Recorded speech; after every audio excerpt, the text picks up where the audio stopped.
Well, guys, it's been a while since I made a video. I figure I might as well take this YouTube thing a little bit more serious now that I have a working swapped car. So, uh, yeah, this is the progress I've made so far on the M52 swapped 300ZX. I'll take you guys through real quick here what's been done, and yeah, get you guys all up to speed because I'm pretty sure the last video we had like just test fit the engine. So a lot of stuff has happened since then. So let's get to it. So yeah, she fits pretty good. Yeah, I'm not too sure if the last video I showed the mounts or not, but yeah, okay. There's a couple stray wires I need to tie up, but they're down in there. I made those custom. That was fun. It's like 1/4-inch steel square tube with some plate. And yeah, it's pretty much solid mounted. I do have hockey pucks like as like my actual like urethane mount.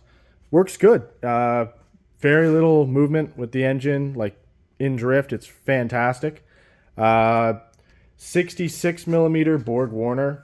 It's an S366. It's got a billet compressor wheel as well. As you can see, that is a very functional inlet. I did originally actually have a sick glass section here. That was the factory glass. I just cut it. And then it fell off a shelf. So now we're just rocking plain Jane. So yeah. Oh yeah, for wheels, we got T37 SLs. Got a really good deal on them, so couldn't pass it up, and I only had 350Z wheels to begin with anyways, so figured this would be a nice upgrade. Make our way around the back here. GTR exhaust. It's from an R35. Not terrible. Looks pretty good. Sounds pretty good. As far as our interior is concerned, I had to custom make like an entire chassis harness. Well, my wife made most of it, but I helped. So I've got turn signals. There's one on each side, right and left. Hydro, which I got to finish plumbing in today, hopefully. Wideband, your typical switch panel shifter. Works good.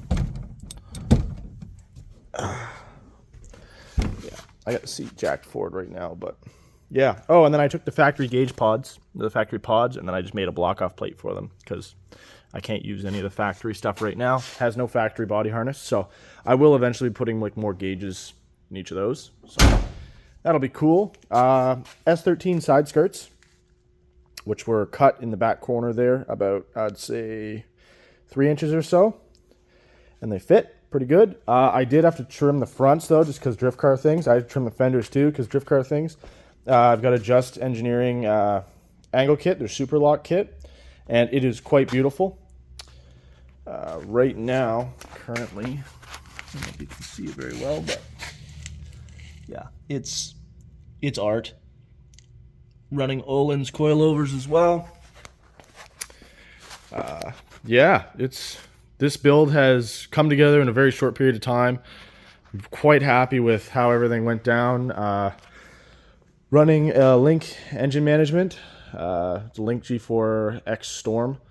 A lot of people said you can't run it with this engine, but I tend to prove people wrong when they say I can't do something. So the only difference between the Extreme and the Storm is they don't have e-throttle. This engine originally had like a half and half, so basically you would input a throttle command, the cable would open one cam on the throttle body, and then it would send a signal to the ECU saying, hey, I want this much throttle, and then it would send a signal back to the electronic throttle body and actually match whatever position you had with the cable. Kind of dumb, so all I did was drill a hole across and then tied them together. So basically you control throttle all the time, absolute, no electronic interference there. And then for wiring, there's two TPS sensors, or two TPS wires. I essentially just wired them together and then ran them to a pin in the ECU, and it works great. So I can't say there's anything wrong with that. Right now, I'm kind of struggling with the power steering, getting the factory solenoid to cooperate with the BMW pump. I do have some power steering, but it's like very, very, very minimal. So I'd like to get that sorted out so we can actually have some fun with this car on Sunday. But yeah, it's come a long way. Sounds freaking amazing. I'll give you a little sound clip here. The car starts so easy too. That's another thing that I love about this thing. I'm not even done with the tune yet, but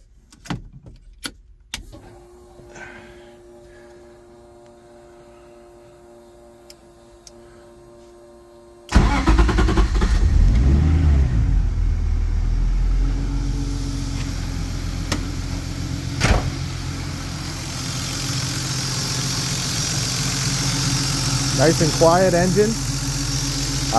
It is actually straight piped from the turbo back, but I do have kind of a funky exhaust setup going on right now. 4-inch down pipe, high cuts. It gets down to about here, and then it goes into a 3-inch. Comes to about here, then it goes back to a 4-inch section, to about here, then it tapers back down to 3-inch, and that's factory GTR exhaust. Yeah. It's quite a noise. Oh, and we're running external wastegate, so.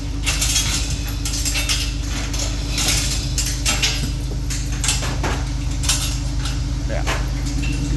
We're also running an external wastegate that's to atmosphere, so that's moderately exciting.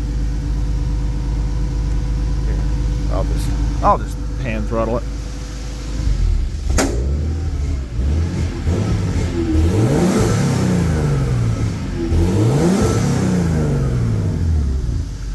Sounds pretty darn good if you ask me. Doesn't sound like a BMW with that rasp. It's very nice. Anyways, kill the car. Yeah, so not bad. This swap, I will say, probably cost around $6,000 to do total. And that's like highballing everything. If you bought everything new, I mean, just to get the engine in there, the engine was free, the transmission was free, I already had a clutch. I made the drive shaft myself out of like half BMW, half Nissan drive shaft. The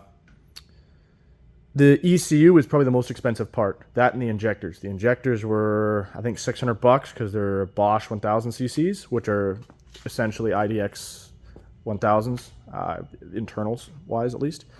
And yeah, mounts were like $200 in metal. And then if you make an exhaust, like I got most of this exhaust stuff for free. So, I mean, in all reality, the swap itself probably cost $3,000. ECU was about $2,000. So if you count everything else in, about that. But yeah, this car has come a long way, and I'm excited to take you guys on the ride that is hopefully the Grassroots series, and then maybe Pro. We'll see. It's getting caged this winter, hopefully, and wide-bodied.